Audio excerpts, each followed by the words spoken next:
Hey guys, how's it going? Don Scissors here, and we're on the week 2 team builder for the PLC, the Pokemon League Championship. And if you watched last week, you watched our battle, you know that your Harlem Haxorus are in a 6-0 win on their first week. Looking to continue that in the second week, and this time we're playing the Nieuwdorp Nidos, coached by Nick. He unfortunately lost his first week match, but he played really a solid in that match. So we have to look out for this week because it's definitely not certain that we're gonna win. But with the team we have, we're gonna try our best, and I think we have a good matchup. But you guys can be the judge of that as well. Um, as always, first let's discuss my opponent's team.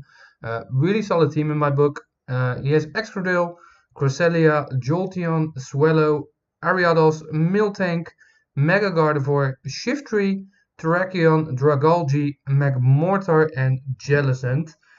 So really, how should I say this? Not a bad team, not at all, but a really uncommon team to see, I think. But he has definitely some scary threats on there. If you look at the Terrakion and the Excadrill, both are really scary. Jolteon and Swellow are scary. Cresselia, if it can set up, I'm gonna be in trouble. And Mega Gardevoir, even though I have a Scizor, it's awesome Pokemon, but I don't think it will come. But we'll find out later, and you guys will find out tomorrow if that's gonna happen, yes or no. But first of all, let's jump right into our team, you guys, and look at what your Harlem Haxorus are bringing. And we're actually gonna have 4 Pokemon that are gonna make their debut in the PLC. So I'm looking forward to that, and I hope my opponent doesn't expect that. So let's get him off guard. So what I noticed about his team was that most of his threats, for me personally, are on the special side, and he doesn't have a lot of defense on his team. So I wanted to use that to my fullest and just grab my physical attacking Pokemon and just do a lot of damage while also being invested on the special side. So first up, when I was looking at his team, to be fair, I noticed how much of a good Pokemon Mudsdale was for this match. It can Earthquake the Excadrill, it can Earthquake the Jolteon, it can Rock Slide the Swellow. I got Heavy Slam on it, I got Close Combat on it. So I don't know what he wants to bring in on my Mudsdale, but it's gonna take a lot of damage. So really excited to see what Mudsdale's gonna bring for this match. I already named all the moves. I'm rocking the Assault Vest variant of Mudsdale. Was thinking about maybe rocking a Choice Bandit set, but with this Assault Vest, I will be able to hit or to take hits from the Swellow, for example. With the EV spread, I got you guys. 152 in HP, 244 in attack, and 112 in special defense with an adamant nature. This way, if Swallow is up on the field and he's guts, he's guts and he's choice specs, I can take 2 hits, still live, and a rock slide should kill it from this range with this investment. And if not, I always have my second round move to finish him off. But that's really insane that I will be able to tank that hit very well. Obviously, if Jolteon decides to Volt Switch up, I will stop that right away. Like I said, it has a lot of counters for his team. I'm obviously very slow, and I was thinking about Tailwind support maybe, but still I would be too slow at all. So I didn't want to go that way, but if I can get Mudsdale in on a good situation and just do whatever I want as a move, GG to his game or to his team, and if something doesn't die, it will be heavily crippled down, and the other Pokemon on my team will look forward to having a field day taking that away. So Mudsdale will be a really important ace in this match. And we're also going to be important is my Tapu Fini. Again, as last week, I want to bring Tapu Fini for the terrain. But as I said, he has a lot of special attackers that will do damage to Tapu Fini. And I don't want that, or a lot of special attackers that can hurt my team, not per se Tapu Fini, but I don't want the special attackers to hurt my team. So I'm rocking a very especially defensive Tapu Fini again, just as last week. This time we're bringing Surf, because the Swellow is not affected by the terrain, it's probably Guts boosted, or Choice Specs, whatever he wants to go for. and I don't want to burn that in case he forgot like or something. But nothing else on his team. Otherwise, we'll get a burn from Skull, maybe Cresselia, but that was not worth it for me. So Surface on there this time. Nature's Madness again to cripple my opponent down. Moonblast, also a good move of choice. Always have Stab move on there. And last but not least, we're still rocking Defog in case he goes for like spikes or sticky webs or whatever. Tapu Fini can get those off the field. And like my team is not the fastest this week, don't get me wrong. But especially toxic spikes can be really annoying. So I don't want them on the field. And that's also why somebody else is on the team. But I will go for that later. So as I already said, specialty investment, 252 HP, 252 in special defense, and 4 the remaining 4 in special attack. Next up, just like Mudstill actually, I really noticed how much of a good matchup Girder had. It's a good matchup against Excadrill. It can take hits from Jolteon. It will wreck the Miltank. Shiftry doesn't like it. Terrakion doesn't like it. And let's be honest, not even Jellicent or Cresselia appreciates a knockoff. So that's why he's coming to the field today, or not today, yeah, actually tonight, but for you guys it will be tomorrow. What I'm running is a bulk up variant, pretty common, but I have to rock with it. Eviolite boosted, so my defense and special defense are up even higher. And I'm rocking Drain Punch to get some recovery back in some situations. Mac Punch in case I'm about to die or I need to chip something down. Or if I just want to get a kill on something, I can Mac Punch away. And Knockoff is there to get rid of items, to just do crazy amount of damage to Cresselia, for example, or Jellicent. And I will think he will switch it in and expect it maybe, but if he gets too cocky and Calm Mind's up, Girder can just kill both of them right away.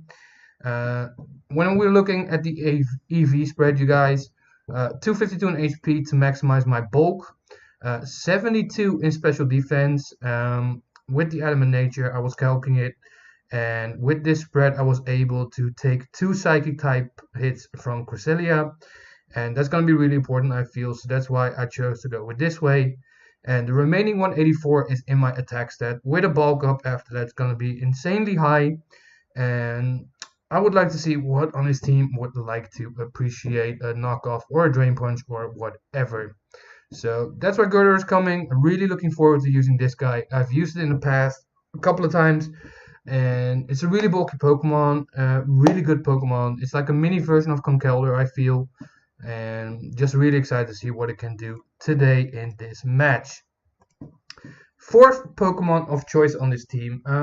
Not a surprise, I think, for you guys. I had to bring it again. My homeboy, Mega Scizor, is on the field again. First of all, main reason for that being the Mega Gardevoir. Don't really expect the Mega Gardevoir, to be honest, because I have a lot of answers to it. But maybe because draft leagues are a mind game. And if he thinks, well, he might not expect my Mega Gardevoir, so he won't bring in Scizor, and decides to bring it anyway, dude, I'm prepared, bring it, and you're up in a bad situation. So, what I'm doing with Scizor this week is Swords Dance, Bullet Punch, Knockoff, and Roost. And let me explain the EV spreads first to you guys. Obviously, I want to be as attacking as possible. I already said that my opponent doesn't have high defensive stats on his Pokemon. I think Cresselia has the highest. After that, I think Miltank. And after that, I think it's like Dragalge or something like that. Or Terrakion maybe. So he doesn't have really good answers to my physical attackers. So that's why I'm rocking an Adamant Nature. 252. 84 in speed is actually to outspeed an uninvested Cresselia. So if I'm in a +2, he can obviously like maybe Thunder Wave me if he wants to go that way, or Calm Mind up or whatever, if I'm up against Cresselia. And with this, if he's uninvested in that, I can guarantee to get a knockoff first. And Cresselia doesn't take a +2 knockoff very well. He could be like really bulky on the physical side, but if I don't kill him right away, I will kill him on the second turn. So, and I get rid of his item anyway, so that's really good. I was debating U-turn. But when I was calculating, I saw how much U-turn did to everything else that he would like to switch in. Even to Magmortar, for example. If I do a knockoff and then a Bullet Punch on +2, it's dead. Otherwise, Swallow doesn't like it. Jolteon doesn't like it. All the other Pokemon, even Excadrill, doesn't appreciate it.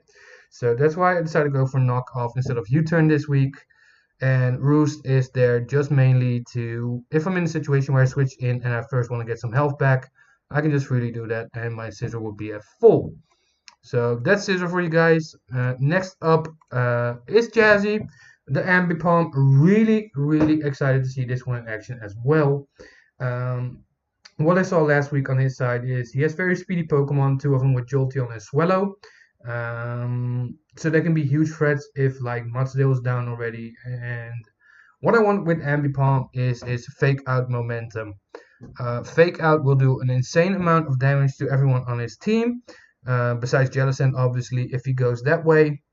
But I have knock off for that situation or U-turn to get out of there. And if Jellicent is not there, or if Jellicent is gone already, we also have return. Return boosted with Silk Scarf is insane, you guys. I recommend it to everybody to use that once, because Ambipom can just wreck teams by itself, especially with that speed stat. It's really good. So what I did is I was looking and I noticed I wasn't going to be faster than Jolteon and Swellow anyway. So I was looking at his team and Terrakion was the second fastest Pokemon on his team. And I had to be jolly. Unfortunately, couldn't run Adamant to be even more on the physical side. But with 200 in speed on the EV stats, I'm outspeeding everything on this team besides Jolteon and Swellow, obviously. And if Terrakion outspeeds us, we'll know immediately that he's Scarfed. And so that's good intel to have for ourselves as well. 252 in attack to maximize the attack stat that we have. 100 is not bad, especially not Silk Scarf boosted. And I have 56 left, so the remaining 56 are going in HP. Just to be able to deal with hits a little bit better. You never know, a little bit of investment could always make a little bit of difference. And that's why I was calculating to see how many speed I would need to outspeed all the remaining Pokemon. So that's Jazzy for you guys. Would love to see Jazzy in action again. Use it in DBC as well. So glad to see him back on my team. And this slot, actually, guys, I was debating on it with some people. I had some discussions about what I was going to bring. Mew, for example, could be a good choice. Chandelure would have a good day, actually. But I was thinking to myself, especially yesterday, that both those Pokemon didn't feel right. And for me, it's important when you go to a battle. You have to think it through, obviously, and what will be good against your opponent.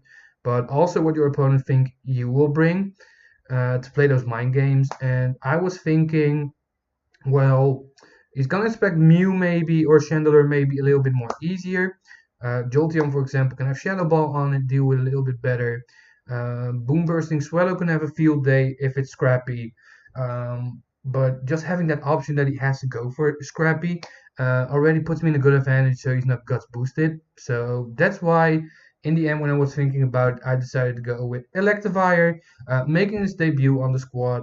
Buffed Chew, it's actually called, and I'm really looking forward to see what it can do.